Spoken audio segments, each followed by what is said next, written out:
สวัสดีท่านผู้ชมวันนี้จะไปเบิ้งข้าวแบกกล้วยเนาะอ๋อเขาจะแบกแบบใดแบกกล้วยนี่ไปทำข้าวเบิ้งก่อนฮ่าฮ่า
มือเขาแบกกล้วยมาเนี่ยคนนอนก็มีคนนั่งก็มีแล้วคนยืนก็มี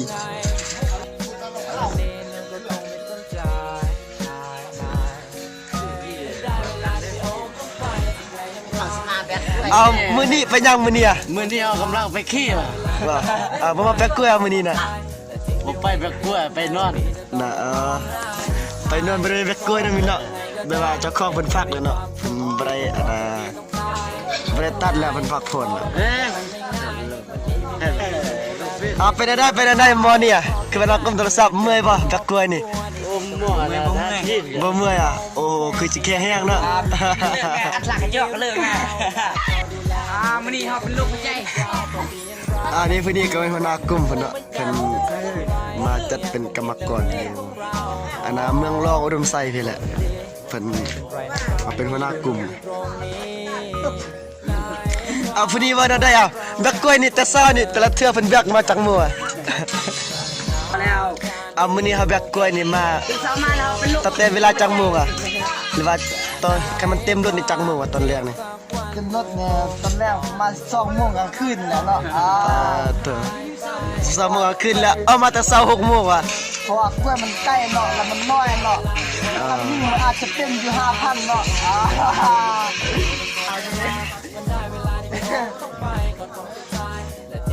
เพื่อนก็ผู้รักกล้วยเนาะผู้รักกล้วยผู้มัดเสือกแล้วก็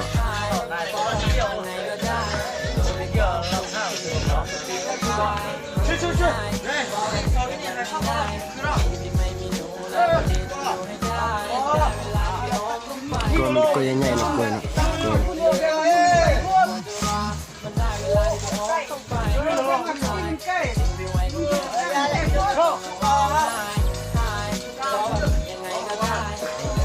ตอนนี้ได้ประมาณ50หรือว่า60เครือแล้วตอนนี้นะนี่เราเพิ่งจะดึงมาตามสลิงนี่เนาะตามสลิงมานี่ไง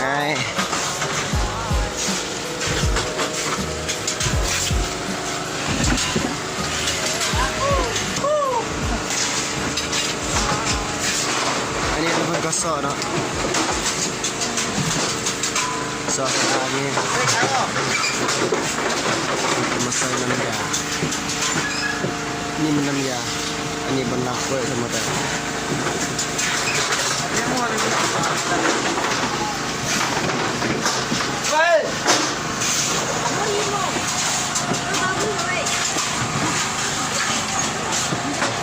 เป็นรถมาใส่ได้หลายเลย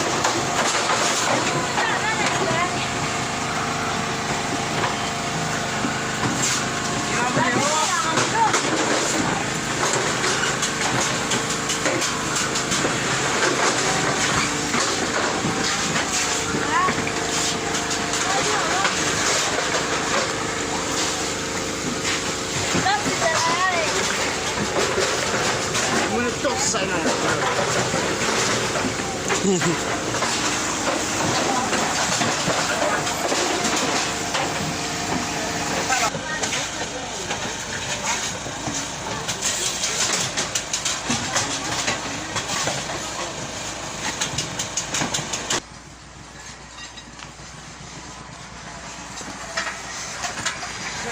เป็นอะไรเป็นอะไร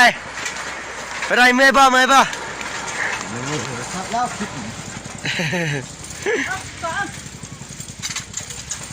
ก็แห้งนี่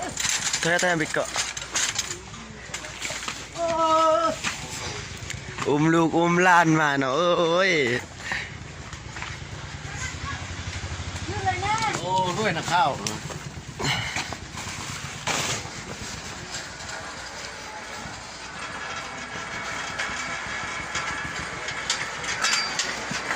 ซอยข้าวนอนนึงเนาะข้าวบุพเพ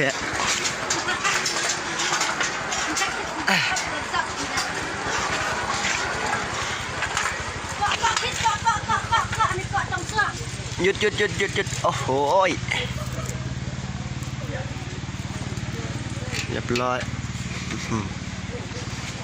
คนไปมักลอกมาแล้วแบกตัวนี้แหละมักลอกนะนี่แบกตัวนี้นะ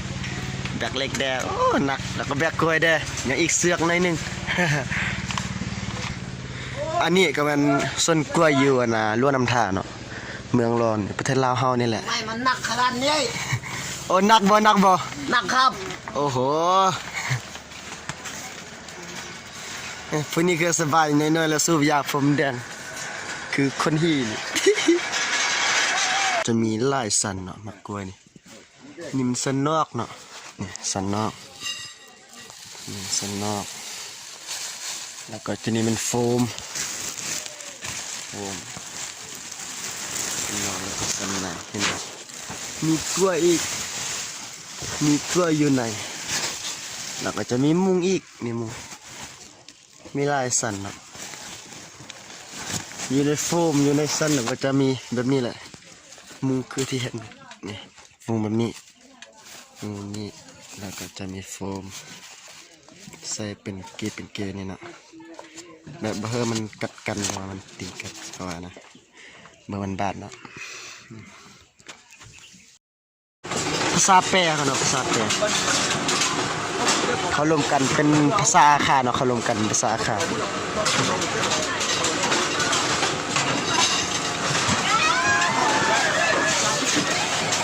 รถก็จะมีซาวซีล้อเนาะรถเนาะรถซาวซีล้อแต่ว่ายาวลาย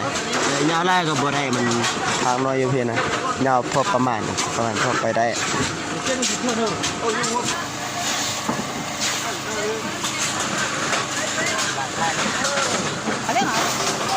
cinco.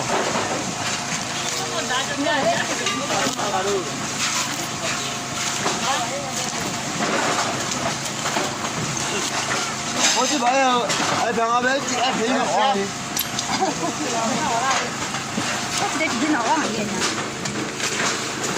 Mira, tú has lo vaya, no, ya todo, ya me lo dejo. Oye, si no, déjame eso. Nó có tiền chỗ nào thì nhớ rồi.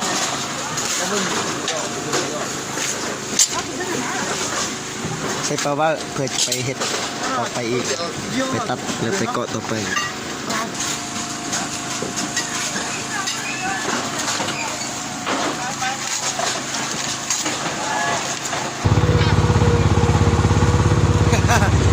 เชือกสามเราอากาย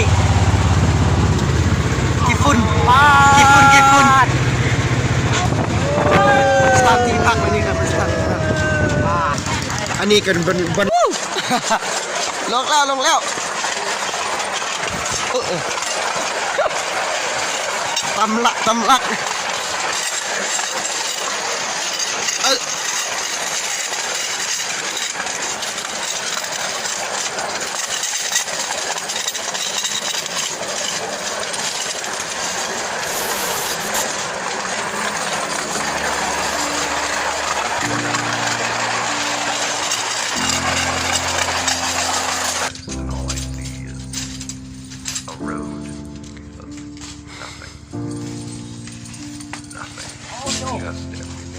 โอ้โหชุบปะโถปิดการ